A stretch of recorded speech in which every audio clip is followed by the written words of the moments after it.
ஏன் திவ்யா, நைட் 1 மணிக்கு ஏதோ சூசைட் ட்ரை பண்ண போல. அப்படியெல்லாம் எதுவும் இல்லையேக்கா. ஏய், நான் உன் அக்காடி. 2 பேருமே ஒரே வயிற்றுல தான் பிறந்திருக்கோம். நீ ஒன்று பண்ணுறனா எனக்கு ஃபீல் ஆகாமல் இருக்குமா என்ன? சரி சொல்லு, என்ன பிரச்சனை? அக்கா, எல்லா அக்காவும் தான் தங்கச்சியோட லவ்க்கு சப்போர்ட்டிவாக இருப்பாங்களான்னு கேட்டா எனக்கு தெரியாது. ஆனால் எப்பயுமே நீ ஆல்வேஸ் எனக்கு சப்போர்ட்டிவாக இருந்திருக்க.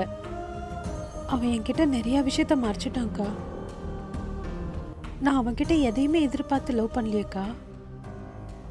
உன் லவ் உண்மைதான்னு நீ நம்புறல்ல, அவ்வளோதான்.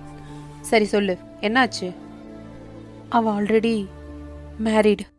அவன் லவ் பண்ண ஃபர்ஸ்ட் லவ்வோட கோர்ட் மேரேஜ் பண்ணிட்டான்.